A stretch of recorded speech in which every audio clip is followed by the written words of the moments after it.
பரமேஸ்வரனை பார்ப்பதற்கு திருக்கைலாயத்துக்கே தான் போக வேண்டுமா? மனதில் நினைத்தாலோ வேறு எங்காவது உட்கார்ந்து பூஜை செய்தாலோ போதாதா? ஐயா, பசுவின் உடம்பில் இருக்கும் பாலை மடியை பிடித்து கறந்தால்தானே வருகிறது. அதன் வாலையோ காலையோ பிடித்து இழுத்தார். அதே போல் ஆண்டவனை தரிசிக்க வேண்டும் என்றால் திருக்கைலாயம் சென்றுதான் தரிசிக்க வேண்டும். என் அப்பன் ஈசன் அமர்ந்திருக்கும் திருக்கைலாய மலையை கண்டுவிட்டேன். என் கண்பற்ற பெயரை அறிந்துவிட்டேன். இனி கணப்பொழுது சிகரத்தை அடைந்து என் அப்பனை தொழுது இந்த ஏழைக்கு அருள் செய்ய என்று வேண்டிக் கொள்கிறேன்.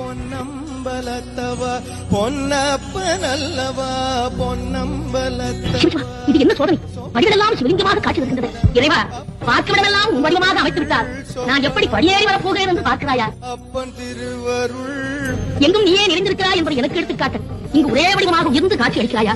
ஒருக்கா இப்படியெல்லாம் சொல்லித்தார். நான் திரும்பி போய்விடுவேன் என்று எண்ணிவிட்டாயா? உன் வடிவங்களை நீ இங்கிருந்து அகற்றினாலும் இனி நான் படிகளில் காலால் நடந்து வருவதாக என் தலையால் நடந்து வந்தாலும் உன்னை கட்டித்தேன்.